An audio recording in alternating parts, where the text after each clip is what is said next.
মুখ্যমন্ত্রী মমতা বন্দ্যোপাধ্যায়ের কড়া নির্দেশের পর অবৈধ বালি পাচারের বিরুদ্ধে সক্রিয় ভূমি ও ভূমি রাজস্ব দপ্তর শুক্রবার ভোর 4টে মাথাভাঙ্গা 1 নম্বর ব্লকে অভিযান চালিয়ে 5টি অবৈধ বালি বোঝাই ডাম্পার আটক করল দপ্তরের আধিকারিকেরা।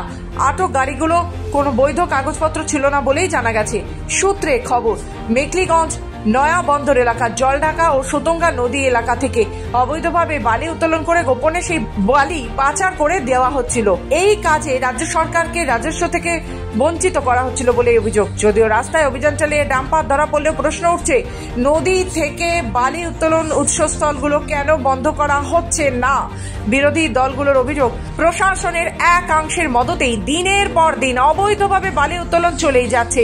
বর্তমানে পাহাড়ি অঞ্চলে বৃষ্টির জেরে নদীগুলোর জলস্তর বেড়ে গিয়েছে।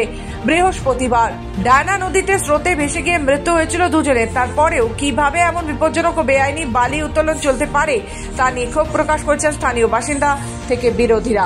তদন্ত চলছে এবং গোটা চক্রের সঙ্গে জড়িতদের বিরুদ্ধে কড়া আইনি ব্যবস্থা নেওয়া হবে বলেও জানানো হয়েছে প্রশাসনের তরফে। আজকে ভোর 4:30 এদেরকে সিজ করা হয়। এটা উইদাউট রয়্যালটি ছিল। আচ্ছা, কোত্থেকে ধরেছেন এগুলোকে? এটা মাথাভাঙ্গা 1-এর আন্ডারে মাঝির বাড়ি বলে একটা জায়গা আছে, সেখান থেকে।